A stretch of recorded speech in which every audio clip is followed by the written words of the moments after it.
देश भर के शहरी निकाय करेंगी कल फायर मॉक ड्रिल। प्रदेश में हुई आग लगने की घटनाओं पर एलएसजी का एक्शन। स्वायत्त शासन विभाग ने सभी निकायों को आदेश दिए हैं। 16 अक्टूबर को फायर मॉक ड्रिल करने के आदेश दिए हैं।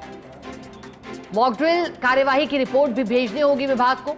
विभाग की ओर से तय प्रारूप में भेजनी होगी रिपोर्ट। अधिकारियों के अनुसार इस कवायद के पीछे उद्देश्य अग्निशमन क्षमता की पड़ताल, निकायों की अग्निशमन क्षमता की पड़ताल करना इसका उद्देश्य। और जो हाल ही में घटनाएं हुई हैं, जो एसएमएस अस्पताल में भी घटना घटी थी और फिर सवाल खड़े हुए थे कि अगर फायर अलार्म सिस्टम वर्क कर रहा होता तो शायद ये दुखद घटना नहीं होती, या फिर जब अन्य इस तरह की घटनाएं पूर्व में हुई हैं उन्हें लेकर भी। और अब भविष्य को ध्यान में रखते हुए ऐसी घटनाएं ना हो, ऐसे में स्वायत्त शासन विभाग ने सभी निकायों को आदेश दिए हैं फायर मॉक ड्रिल के। एसओजी एडिटर अभिषेक श्रीवास्तव हमारे साथ जुड़े, उनका रुख करेंगे। अभिषेक, एसएमएस की घटना के बाद कभी चेकिंग अलार्म सिस्टम की, तो अब बात मॉक ड्रिल की आई है। बताइएगा मॉक ड्रिल कैसे की जाएगी, क्या पूरे ही प्रदेश में या फिर इसके लिए शहर चिन्हित किए हैं, और कब तक ये क्रम चलेगा अभी इन दिनों?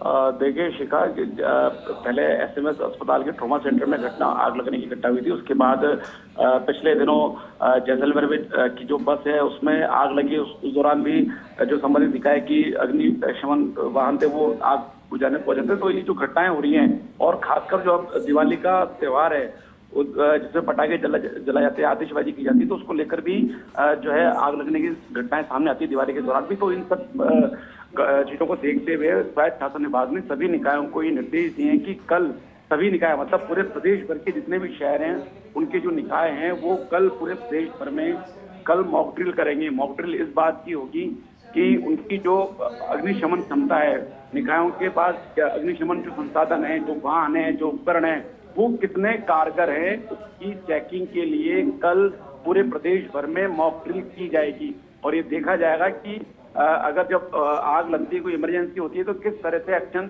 लिया जाता है। एक्शन लेने में जो अग्निशमन व्यवस्था है निकायों की वो कितनी कारगर है, उनकी क्षमता कितनी है, उससे ये पता लगेगा कहाँ क्या कमी है और उस कमी को किस तरह से दूर किया जा सकता है। तो इस मॉक ड्रिल का पर्पज यही है कि जो निकायों की अग्निशमन क्षमता है उसका पता लगाना और उसमें जो कमी है उसको दूर करना। इसी लिहाज से ये निर्देश दिए गए। इसके अलावा ये भी कहा गया है कि जो अग्निशमन वाहन है उनको हमेशा सही हालत में रखा जाए ताकि इमरजेंसी में वो कहीं भी जा सकें। दूसरा ये भी कहा गया है कि जो अग्निशमन व्यवस्था में जो कार्मिक लगे हुए हैं उनकी हर 3 माह में ट्रेनिंग कराई जाए ताकि वो अग्निशमन के कार्य के लिए अभ्यस्त रहे और जो नई टेक्नोलॉजी आ रही है अग्निशमन के लिहाज से, जो नई टेक्नोलॉजी है उसके बारे में वो अवगत हो सके। तो इस पूरी कवायद की जो उद्देश्य वो यही है कि जो इस तरह की जो अग्निशमन जो आग लगने की जो घटनाएं होती हैं उन पर समय रहते काबू पाया जा सके, और काबू पाने के लिए जो संबंधित निकाय की जो अग्निशमन प्रणाली है, जो व्यवस्था है, जो संसाधन है, वो पूरी तरह से कारगर। जी ठीक है, बहुत शुक्रिया अभिषेक आपका साथ जुड़ने के लिए।